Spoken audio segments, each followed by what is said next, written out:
passes here, nothing remains the same. This is what Savitri's mother is telling to Savitri. This is a transient world. There is nothing permanent here. It is a passing show.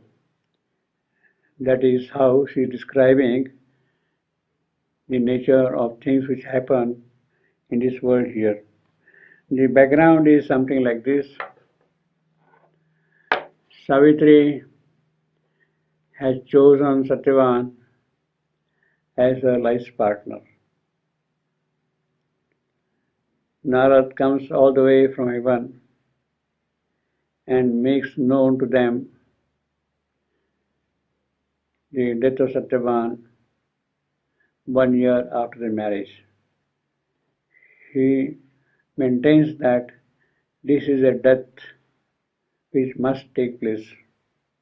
It cannot be avoided. He must die. In the face of this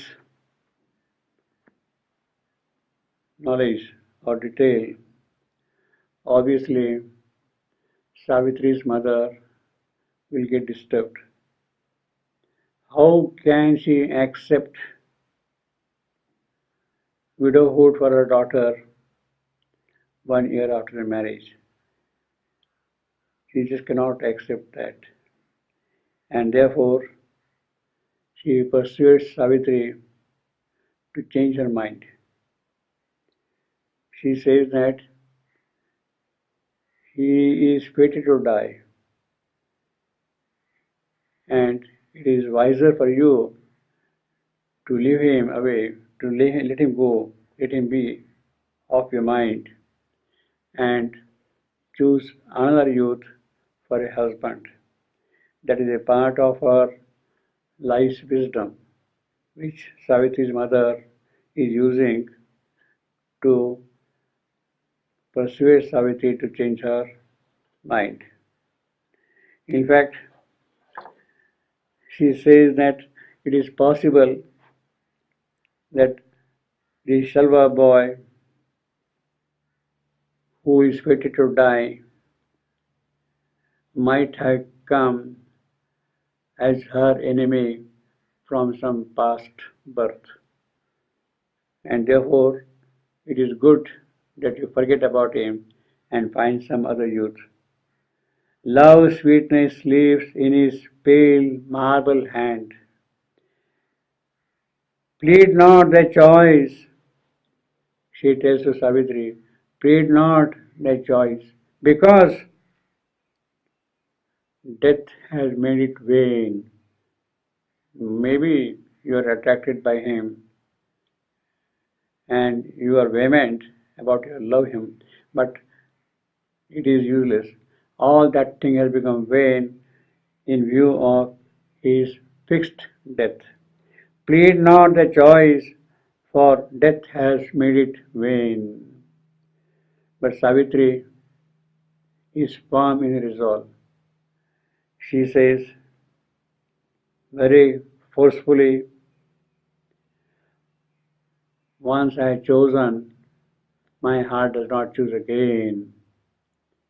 Whatever I have decided, that is written in my book, and I cannot alter that thing at all. Once my heart chose and chooses not again. The word I have spoken can never be erased.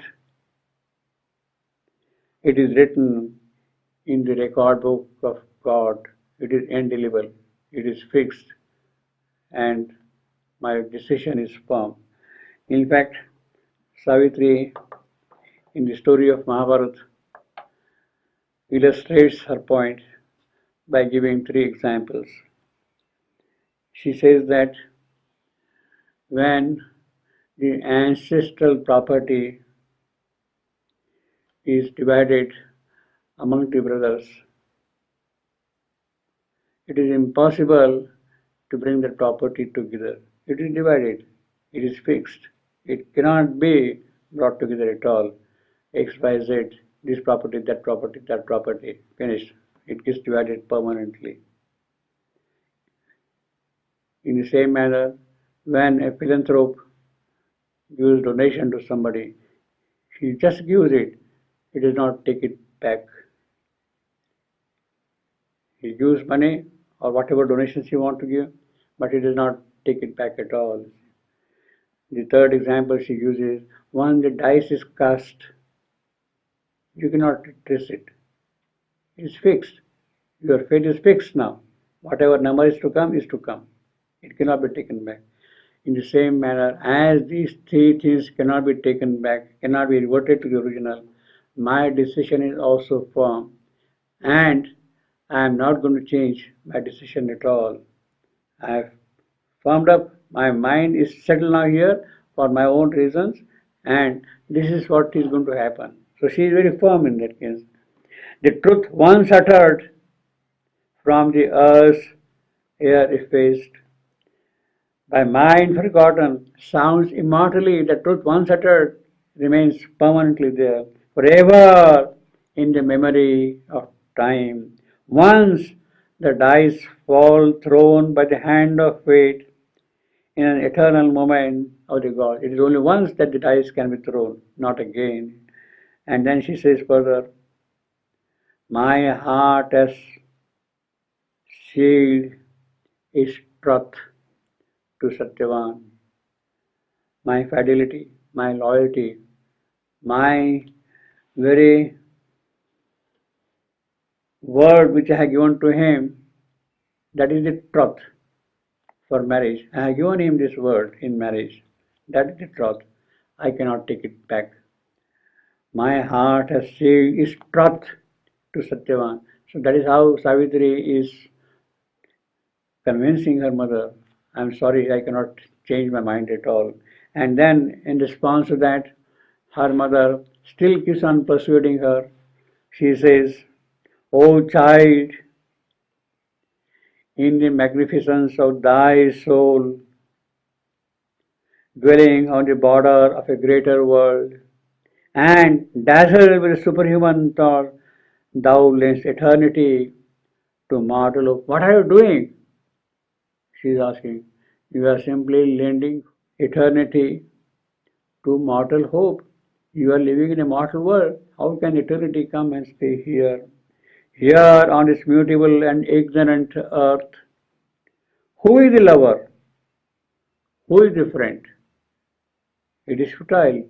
It is wrong to say oh that kind of a thing. You see, who is the lover? He comes, goes away. You accidentally met somebody and you call him your lover.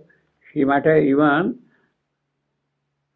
gone to some other place. You might have gone to some other place also. Who is the lover? All passes here. Nothing remains the same. It is passing through all the while. None is for any on this transient globe. You are saying that you are meant for Satyavan.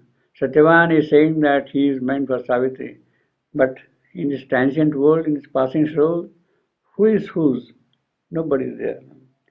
He whom thou lovest now, a stranger came till yesterday, you did not even know him, and suddenly you have fallen in love with him, and into a far strangeness shall depart. The moment you forget him, make another choice, he will also go away from your memory. And therefore she says again, all passes here, nothing remains the same. That is the nature of this transient world. And she has summarized the human nature in one single sentence, in a very solid, in a very definite, in a very concrete manner. And she is telling Savitri, this is a part of the worldly wisdom. You go by that. Don't go by your dream, by your fancy. You are obsessed by love. You are not in a position to think rationally. You are not able to recognize the forces of life. You keep them all aside, all your love, your talk, etc. Make another choice. This is what Savitri's mother is telling constantly to Savitri. Of course, Savitri is not going to change her decision.